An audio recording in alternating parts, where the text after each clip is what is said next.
Assalamualaikum warahmatullahi wabarakatuh. Waalaikumsalam warahmatullahi wabarakatuh. Yang kami hormati Tuan Guru, kami ingin menanyakan tentang korban ini kepada pemilik korban, apakah dibenarkan mengambil daripada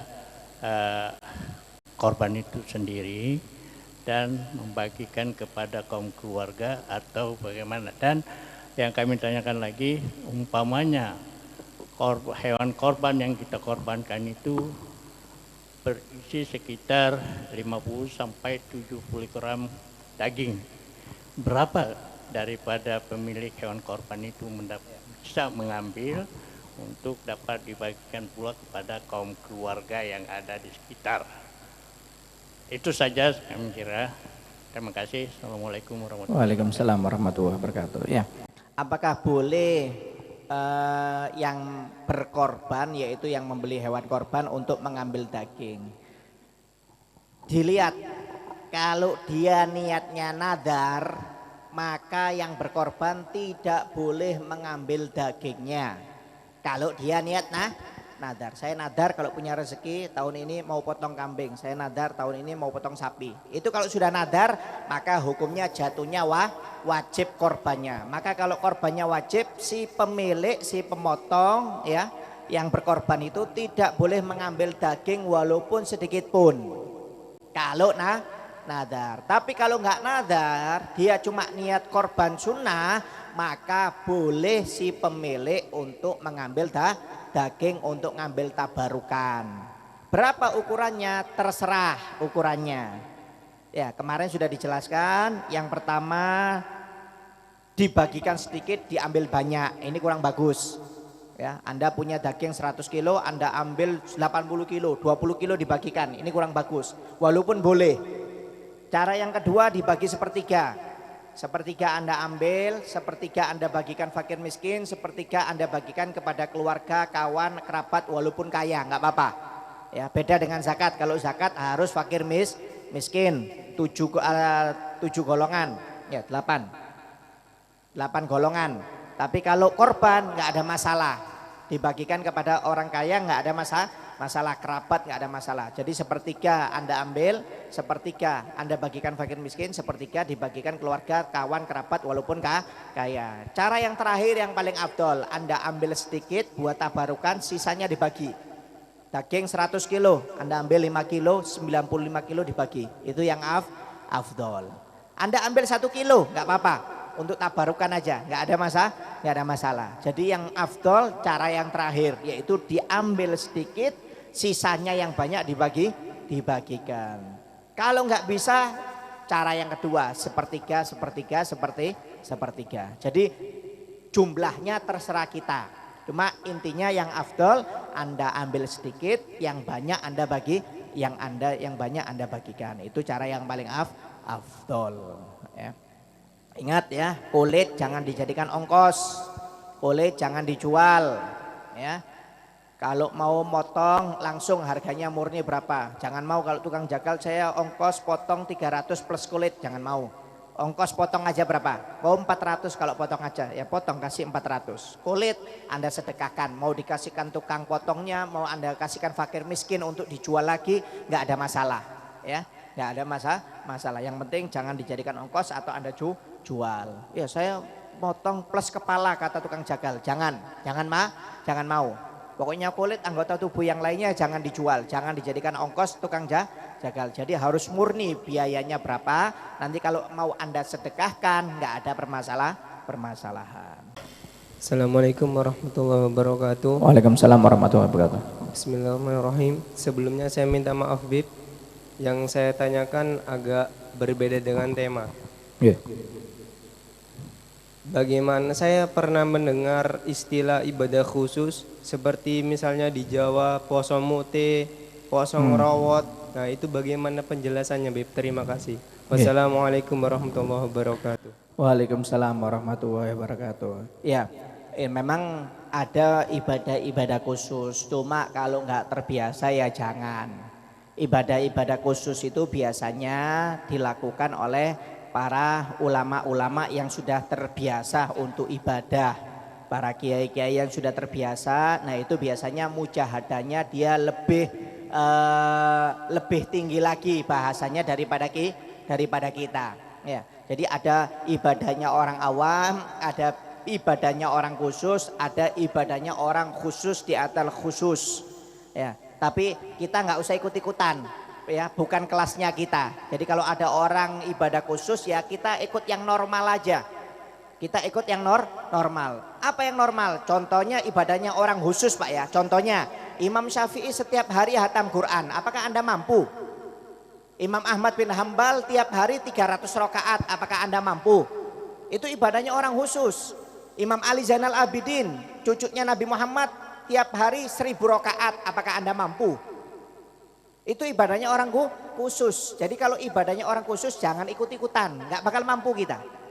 Kita ikut yang biasa aja dulu. Kalau sudah istiqomah baru mau ikut Imam Syafi'i nggak apa-apa. Kalau sudah biasa istiqomah baca Quran ya baru ikut Imam Syafi'i tiap hari 1 juz nggak apa-apa. Sudah biasa sholat malam tahajud nggak pernah ditinggal, mau naik seperti Imam Ahmad bin Hambal 300 rakaat tiap malam nggak ada masalah. Ya, jadi memang ada ibadah khusus itu biasanya dilakukan oleh para ulama-ulama supaya lebih mendekatkan dirinya kepada Allah Subhanahu wa Ta'ala. Jadi istilahnya kalau dibahas ya panjang, memang ada, cuma kita nggak usah ikut-ikutan. Walaupun pribadi saya sendiri ya belum mampu, saya ikut yang biasa-biasa aja ya, yang disyariatkan oleh Nabi. Nanti kalau mau ditambah nggak ada masalah. Maksudnya yang ditambah ini bukan berarti nggak ngikuti syariat Nabi, dia ngikuti cuma lebih dilebihkan. Karena Nabi nggak pernah sholat malam 300 rakaat Pak. Ya. Apakah Imam Ahmad bin Hambal ini salah menyalahi Nabi? Tidak. Nabi mengatakan sholat 2 rakaat selama kamu mampu. Imam Ahmad mampu 2 rakaat sampai 300. Imam Ali Zainal Abidin 1000 rakaat tiap malam.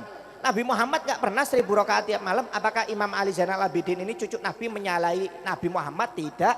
Kenapa? Nabi sudah mengatakan 2 rakaat selama kalian mampu silahkan. Imam Ali Zainal Abidin 2 rakaat sampai 1000 rakaat tiap malam. Dia mampu.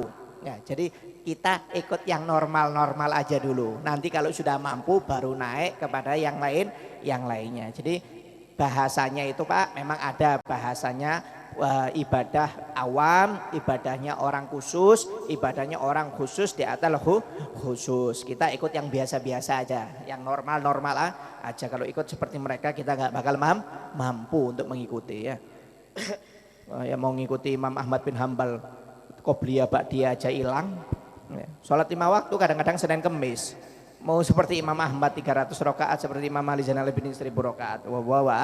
Lah akhirnya kita hilang nanti. Ya, jadi ibadah ada istilahnya. Ya seperti puasa lah Pak.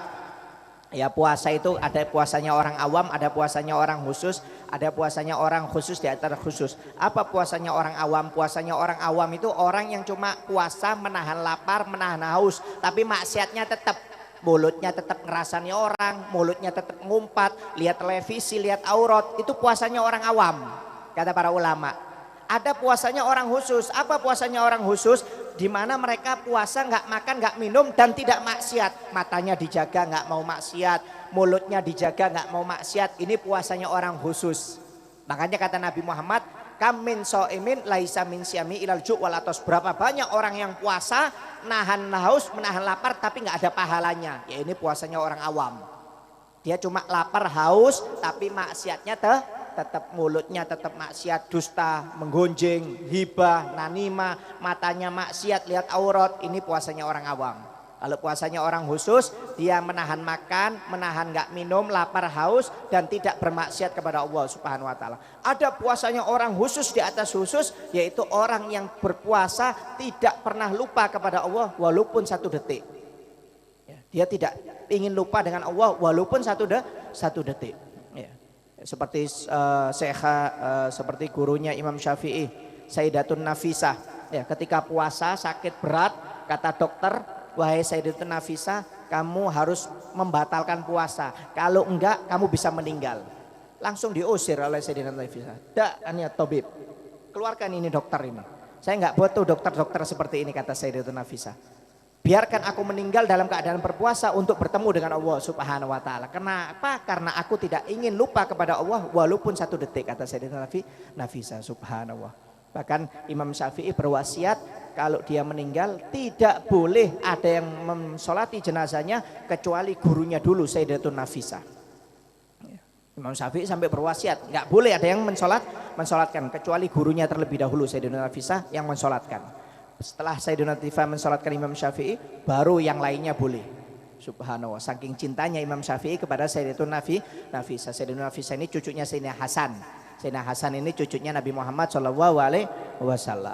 Ya, jadi kalau dibahas panjang lebar, kita ikut yang biasa-biasa aja. Ya. Anda mau disuruh dokter puasa, Pak, batalkan Pak, kalau enggak Anda mati. Enggak pakai disuruh, langsung kita batalkan. Ya. Belum disuruh dokter langsung kita batalkan. Ya. Langsung pura-pura, jangan dok saya pengen mati. Nggak ada, kita nggak berani seperti itu Pak. Ya. Kemudian lainnya terakhir. Assalamualaikum warahmatullahi wabarakatuh. Waalaikumsalam warahmatullahi wabarakatuh. Saya mau tanya Beb, Mas, kemarin saya baca buku panduan masalah kurban dan akikoh yang ada di majalah Nabawi. Nggih. Di situ ada kalimat yang mengatakan berkorban untuk orang yang sudah meninggal menurut pendapat yang sangat kuat tidak sah kecuali Ada wasiat. ada wasiat. Nggih. Pertanyaan saya, tahun kemarin ini saya berkorban, mungkin karena ketidaktahuan saya tujukan kepada almarhum bapak saya. Nggih. Lalu apakah pahala korban itu sampai kepada almarhum bapak saya Nggih. karena ketidaktahuan saya ini? Nggih. Sekian dulu. Assalamualaikum warahmatullahi wabarakatuh. Waalaikumsalam warahmatullahi wabarakatuh. Memang berkorban untuk orang yang sudah meninggal itu tidak sah menurut pendapat yang kuat kecuali ada wasiat. Contohnya ayah kita, saudara kita, mungkin kawan kita ngomong nanti kalau ada rezeki, kalau kamu ada rezeki tolong berkorban ya, niatkan untuk saya. Takutnya saya meninggal belum pernah berkorban. Nah itu baru boleh. Karena ada wasiat dari si mayit. Tapi kalau nggak ada wasiat maka jatuhnya sodakoh. Jadi kalau Anda bertanya apakah pahalanya sampai kepada orang tua Anda, sampai, cuma bukan pahala korban, pahala sodakoh. Jadi kalau Anda tanya sampai pahalanya, tapi bukan pahala korban, tapi pahala sodakoh karena tidak sesuai dengan syariat, kecuali kalau ayah Anda pernah berwasiat kepada Anda, maka pahalanya jatuh korban. Tapi kalau Anda sudah berkorban tidak ada wasiat, berarti jatuhnya pahala sodakoh. Nggak ada masalah, yang penting pahalanya sampai. Jadi kalau kita orang tua kita sudah meninggal Pak, jangan nunggu ngasih setahun sekali. Ya, kalau bisa tiap hari. Di dalam hadis Sahih Muslim, seorang pemuda datang kepada Nabi Muhammad SAW. Dia berkata, ya Rasulullah, ummi qad uftuliyat nafsuha afalaha ajrun intas saddaqtu anha. Ya Rasulullah, ibuku sudah meninggal dunia. Jika aku bersedekah, aku niatkan pahalanya untuk ibuku, apakah sampai pahalanya ya Rasulullah? Naam, kata Nabi Muhammad. Bala, pahalanya akan sampai kepada ibumu. Jadi dianjurkan kita ini setiap hari Pak, kalau keluar dari rumah mungkin ngasih 5.000 kepada fakir miskin, 10.000 atau beli makanan untuk kawan di kantor, silahkan, pahalanya niatkan untuk orang tua. Jadi kalau ngirimi pahala itu bisa setiap hari kepada orang tua dengan cara sodakoh, dengan cara mendoakan kedua orang tua kita. Ya, jadi istilahnya silahkan, kalau ada wasiat dari orang tua Anda berkorban. Kalau nggak ada wasiat ya jatuhnya berarti korban Anda sodakoh. Dan kalau bisa sodakohnya kepada orang tua itu tiap hari.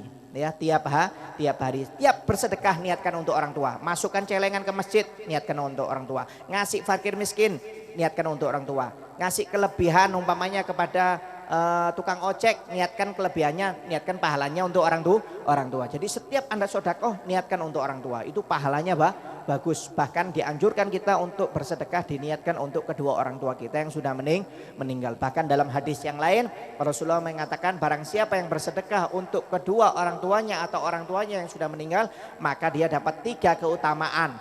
Yang pertama, orang tuanya dapat pahala sedekah 100% tanpa dikurangi. Dia mendapat pahala sedekah 100% tanpa dikurangi, dan plus pahala berbakti kepada kedua orang tua.